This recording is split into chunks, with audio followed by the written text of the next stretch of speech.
howdy, banger pals. Blaine joining you for another Overkill Reviews What We Missed edition. Around this time every year, we ask our patron supporters, hey, what records do you wish we talked about that we didn't? Because too many records come out, some fall through the cracks, but we don't want them to, especially not if you want to hear us talk about them. So we compile a list of 10. I talked about 5 last week. I'm talking about 5 this week. If you don't like the list, that's not on me. Don't complain to me in the comments that this was picked by you. So turn to your left and turn to your right and start firing some shots. Without further ado, let's just talk about some music, shall we? Vitriol, Suffer and Become, Century Media Records. It came out January 26th.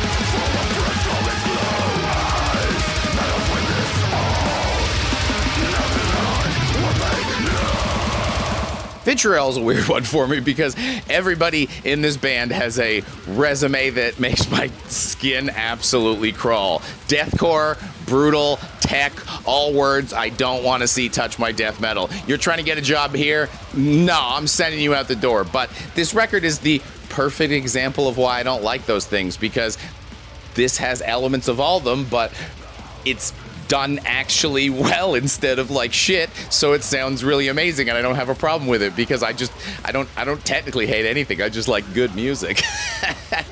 So while there's no doubt this album's overall impression is the same kind of relentless assault that comes along with those genres, tracks still contain nuance and levels that break up the brrrr that I complain about so often. It's the same story with the production. Yes, it's pretty clinical. Those drums are very clicky, but unlike the kicks on this record, I'm not triggered, but why? Because they still create atmosphere on tracks and they fill out the soundscapes as opposed to creating these weird vacant pockets that tend to come along with that production that I complain about all the time. This results in things having a nice mix of texture as opposed to the baby feud puree that normally gets spit out the ass end of a fucking deathcore record where it's just all assault all the time, made by a robot. It doesn't sound like anything. It might as be ones and zeros coming to me. Big shout outs to Kyle and Adam on vocals for, really Johnny cashing too. They don't get on a nerve of mine, they walk the line. I give it 4 out of 5 skulls from the cover. I know the skull is facing the wrong way, but again, with the metal background these guys have, them always pulling off sick covers is something to be celebrated, so salute there too. Up next, we've got Full of Hell, Coagulated Bliss on Closed Casket Activities. It came out April 26th. Ugh.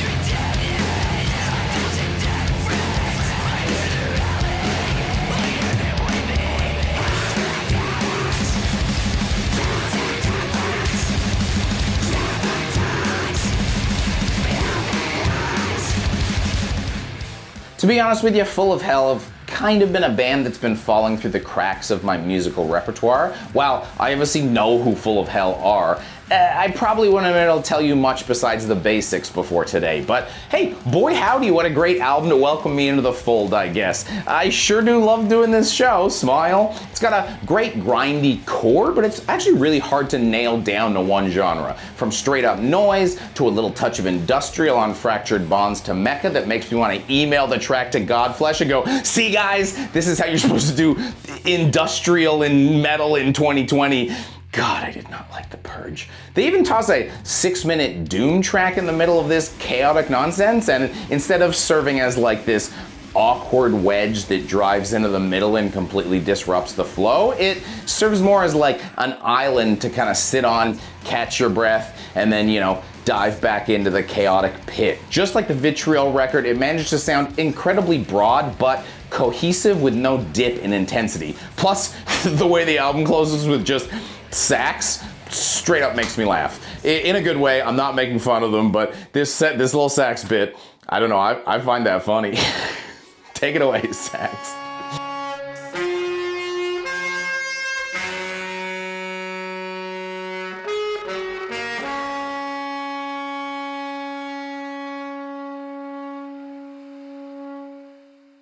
So what a perfect way to give it 3.5 out of 5 saxy skulls, baby. Moving on to Terminal Nation's Echoes of the Devil's Den on 20 buck spin. It came out May 3rd.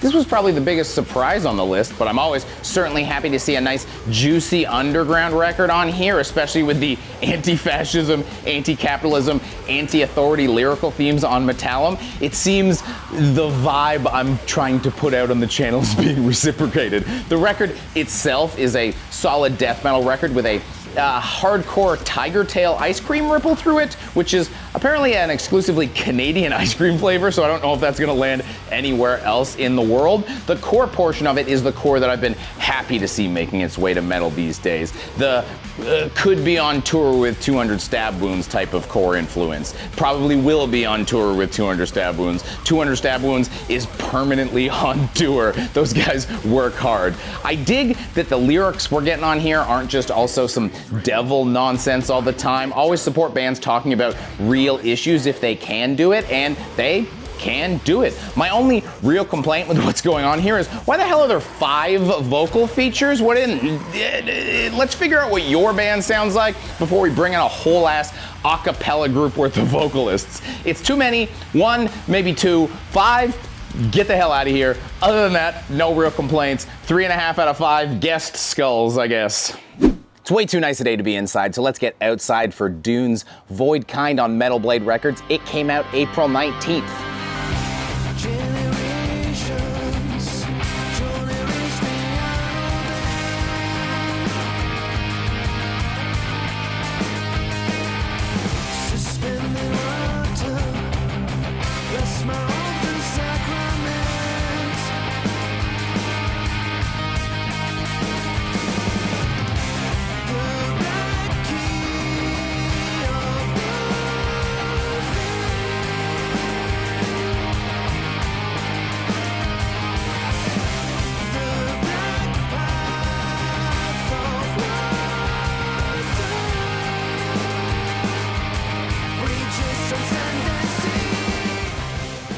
And it's progressive. Well, they couldn't all be winners, eh? I'm kidding, sort of, maybe, mostly. The heavy side of the band does a solid job of making some strong sludge metal that's very reminiscent of early Mastodon.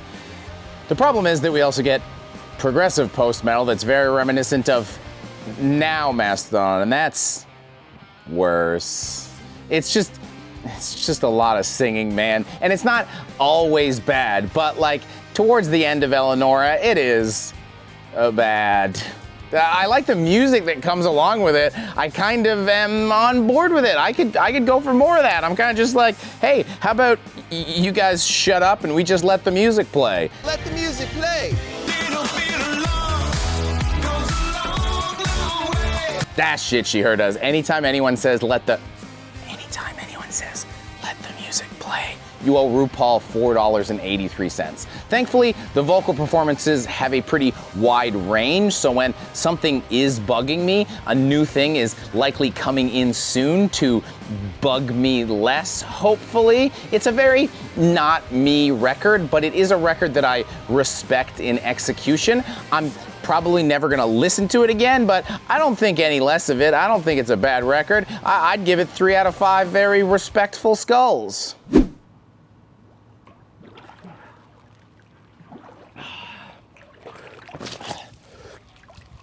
Our last record is Halder versus an Oath. It came out on 20 bucks spin, February 9th.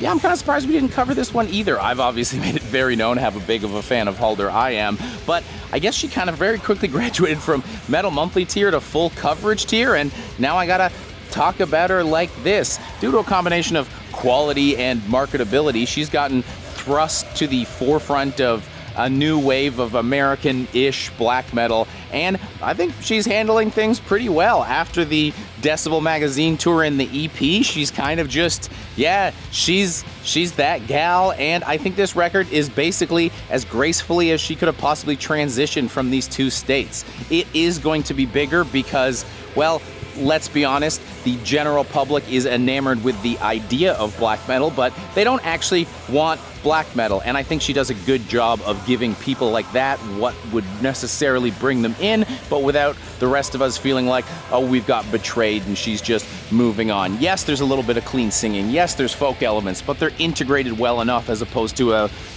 vampire, unicorn, rainbow barf over top that says, hi, I'll take your money, please. Let me sell plushies with this. At the end of the day, for me, the black metal I'm always going to like is going to be washed out, stripped down, but you get that here. It is still here. It's not going anywhere. So I hope that this is a blueprint for other bands to follow for how to become a more mainstream black metal act without betraying your core audience. And hey, maybe there'll be a time when we can have a bunch of big black metal acts that aren't hella cringe.